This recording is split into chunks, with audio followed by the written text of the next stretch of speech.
Dans cette vidéo, contrairement à beaucoup d'autres, je ne vais pas vous partager la liste d'outils que j'utilise dans mon business, mais au contraire, je vais vous partager la liste d'outils que j'ai arrêté d'utiliser dans mon business. Parfois parce que ces outils étaient trop chers, n'étaient pas adaptés à mon business ou tout simplement manquaient de certaines choses dont j'avais besoin pour me développer. Pour chacun des outils, je vais vous expliquer pourquoi j'ai décidé de les utiliser dans un premier temps, pourquoi est-ce que j'ai décidé d'arrêter et quelles étaient les limites, et surtout quelles alternatives est-ce que j'ai décidé de mettre en place afin d'aller encore plus loin dans le développement de mon activité. Vous retrouverez chacun des outils que je mentionne dans cette vidéo en lien juste en dessous dans la description. Le premier outil que j'ai décidé d'arrêter d'utiliser, c'est ClickFunnels. Alors, ce qui m'a poussé à utiliser ClickFunnels, c'est qu'à un moment donné dans mon business, j'avais envie de deux choses. La première, c'est que j'avais envie de mettre en place des tunnels de vente. Le principe simple d'un tunnel de vente, c'est quoi? C'est qu'on va pouvoir rentrer dans une séquence qui fait que dès qu'une personne va acheter un produit, elle pourra acheter par derrière un second produit, un troisième ou un quatrième. C'est ce qu'on appelle en marketing des upsells, des downsells ou encore des order bump. C'est des choses qui sont assez avancées, que tous les outils ne proposent pas et qui pourtant sont très efficaces puisque vous avez de grandes chances qu'une personne achète un produit additionnel une fois qu'elle a dépensé de l'argent pour un premier produit. Et la deuxième raison qui m'a poussé à utiliser ClickFunnels, c'est surtout les datas. J'ai toujours utilisé Podia pour héberger et vendre mes formations, mais le problème de Podia, c'est qu'on manque énormément de data, notamment d'un point de vue taux de conversion sur les pages de vente. ClickFunnels proposait ces alternatives et c'est pour ça, dans un premier temps, que j'ai décidé de l'utiliser. Mais la réalité, c'est qu'après seulement 30 jours d'utilisation, j'ai arrêté d'utiliser l'outil. Pour la simple et bonne raison que de 1, il y a constamment des problèmes avec ClickFunnels. La première fois que j'ai fait un lancement, je me suis retrouvé, dès que j'ai décidé d'en faire la promotion, à recevoir des dizaines de DM de personnes qui me disaient qu'à chaque fois qu'elles essayaient de payer, un message apparaissait comme quoi il fallait valider le paiement de 0€. Et apparemment, c'est quelque chose qui date depuis maintenant plusieurs années et je trouve à titre perso que c'est très problématique parce que quand vous vendez un produit et que c'est écrit de confirmer pour 0€,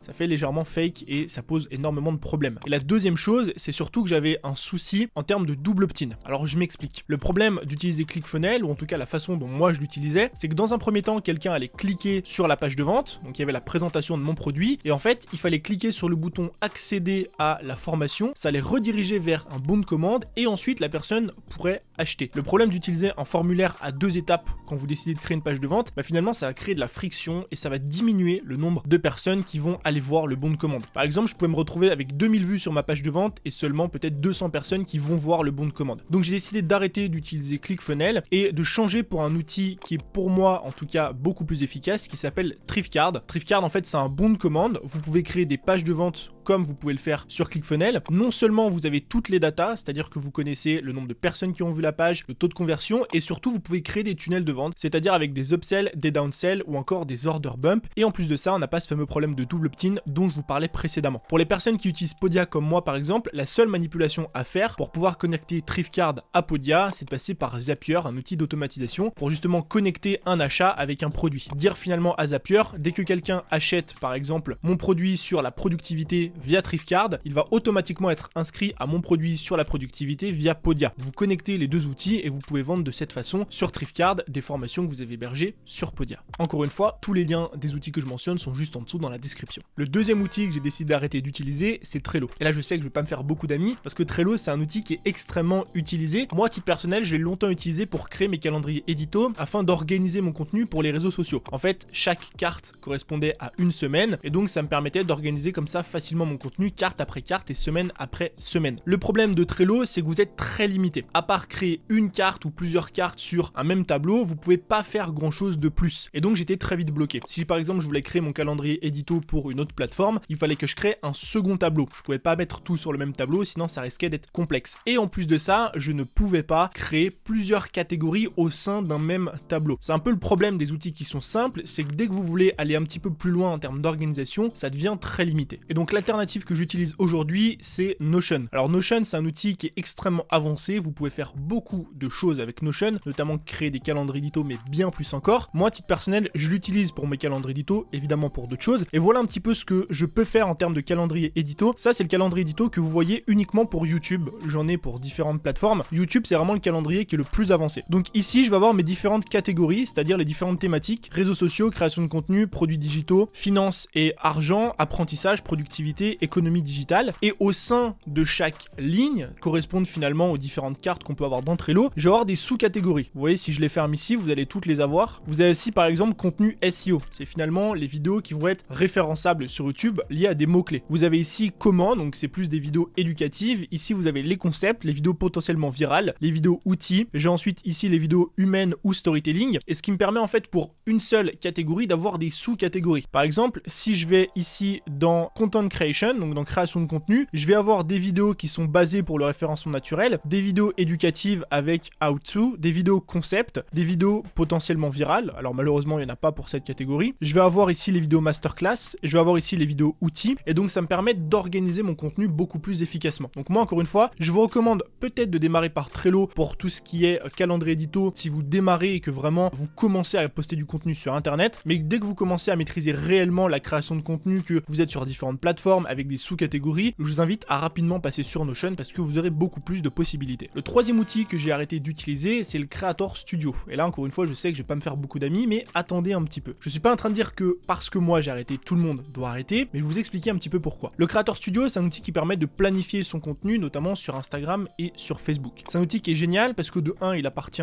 à Facebook et donc vous n'avez pas de problème en termes d'API et de gestion. Et en plus de ça, c'est un outil qui est totalement gratuit. Il vous permet de traiter vos DM, de traiter vos commentaires, il vous permet de planifier vos contenus, notamment sur Instagram du coup et sur Facebook. Par exemple, les posts, etc. Donc ça vous fait gagner un temps considérable et je l'ai longtemps utilisé. Et donc si je trouve ça si bien, pourquoi est-ce que j'ai décidé d'arrêter? La raison elle est simple. Dans un premier temps, c'est parce qu'on commence à avoir plus de profils de réseaux sociaux. On n'a pas juste Instagram et Facebook, on a aussi YouTube et TikTok passé un moment et puis on va aussi développer d'autres plateformes. Et le problème de Creator Studio, c'est que vous n'avez finalement qu'Instagram et Facebook. Et donc c'est un peu chiant d'avoir un outil pour Instagram et Facebook, et puis un autre pour YouTube, et puis un autre pour une autre plateforme. Il vaut mieux payer et avoir tout au même endroit. Et le deuxième problème, qui est au final la raison principale qui m'a fait changer, pour une alternative dont je vais vous parler juste après, c'est que vous ne pouvez pas assigner de commentaires avec le Creator Studio. Et vu que moi aujourd'hui je travaille avec une équipe qui m'aide à traiter les DM et les commentaires, notamment sur Instagram et sur d'autres plateformes, il me fallait un moyen d'assigner justement des commentaires et des DM. Pourquoi? Parce que parfois certains commentaires ou certains DM sont complexes à répondre, il n'y a que moi qui peux y répondre parce que c'est lié à un produit ou c'est lié à un contenu ou c'est lié à quelque chose de spécifique qu'uniquement moi connais et maîtrise. Finalement il me faut un outil qui me permette d'assigner ce commentaire à ma personne, ce qui fait qu'une fois par semaine j'ai juste à checker, j'ai 5 commentaires auxquels il faut répondre, 5 DM auxquels il faut répondre et on passe à la suite. Le problème avec le Creator Studio, vu qu'il n'y a pas d'assignation, c'est qu'on se retrouve à créer un Google Doc à côté ou un Notion ou à envoyer ça un peu à droite à gauche sur WhatsApp et ça devient pas du tout productif. Donc l'alternative que j'ai utilisée, c'est Agorapulse. C'est un outil qui permet de gérer plein de réseaux sociaux à la fois, donc jusqu'à 10 profils pour le premier plan d'abonnement. Donc vous pouvez gérer LinkedIn, YouTube, vous pouvez gérer TikTok, Instagram, Facebook, Twitter, bref, toutes les plateformes aujourd'hui. Et surtout, c'est un outil finalement, si vous collaborez avec d'autres personnes dans votre équipe, qui vous permet d'assigner assez facilement les DM et les commentaires. Est-ce que je recommande Agorapulse à tout le monde? Pas forcément, parce que c'est un outil qui est quand même pas donné. Le plan d'abonnement classique, je crois, qui est de 80 € par mois, 100 € par mois ou 120 € par mois, si vous voulez prendre justement l'assignation aux commentaires, qui est la raison principale pour laquelle on est passé là-dessus. Et ensuite, il faut payer par place supplémentaire dans votre équipe. C'est pour ça que si vous démarrez aujourd'hui, je vous recommande d'utiliser des outils plus simples et gratuits, mais par la suite, ça peut être intéressant de passer sur ce genre d'outils. Et le dernier outil que j'ai arrêté d'utiliser dans mon business, et ça remonte à déjà quelques années, c'est Slack. En fait, Slack, c'est un outil que beaucoup d'entreprises et de personnes utilisent qui permet de collaborer avec son équipe, de discuter avec son équipe, de traiter finalement avec les personnes avec qui on travaille. Et j'avoue que la raison principale qui m'a fait utiliser Slack, c'est surtout que c'est un outil qui est fancy. J'ai l'impression que toutes les personnes qui utilisent Slack, c'est les grosses entreprises, c'est les startups, c'est les freelances assez sympas. Et au début, je vous l'avoue que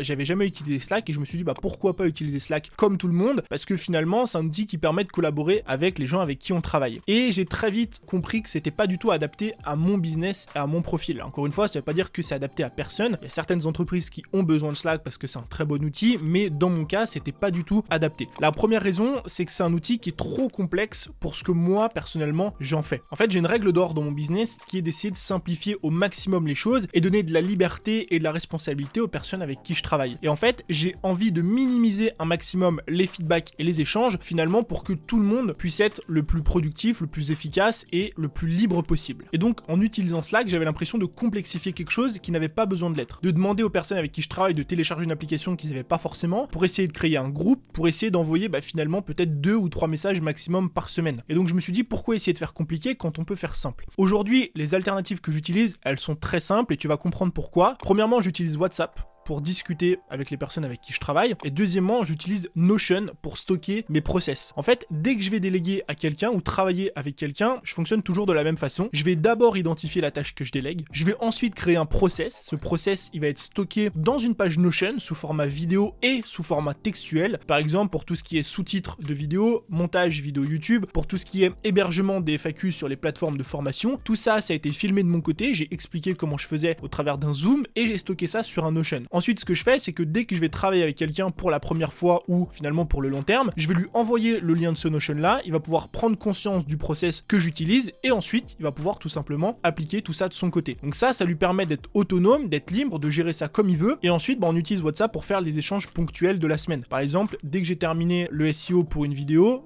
j'envoie un message à Léa, je lui dis c'est bon, la vidéo est prête pour mercredi et puis ensuite elle traite la vidéo, elle la publie parce qu'elle sait ce qu'elle a à faire. Et donc finalement, en cherchant à minimiser les échanges, à rendre le plus libre et autonome possible les personnes avec qui je travaille, j'ai un business qui se développe très bien avec des personnes avec qui j'échange extrêmement peu. Je prends Maxime par exemple qui monte ses vidéos, avec qui j'échange peut-être moins d'une fois tous les 15 jours. Pourquoi ? Parce qu'elle maîtrise 100% ce qu'elle fait, elle est autonome sur son travail et donc encore une fois ça sert à rien qu'on ait un Slack avec plein de process compliqués si au final on n'en tire pas 100% de bénéfices. Donc voilà pour cette vidéo et pour les 4 outils que j'ai arrêté d'utiliser dans mon business. Comme je vous le disais précédemment, vous retrouverez tous les liens juste en dessous dans la description si jamais ça vous intéresse. Je vous remercie d'avoir regardé ce contenu jusqu'à la fin, je vous dis à très vite, c'était Tony, ciao.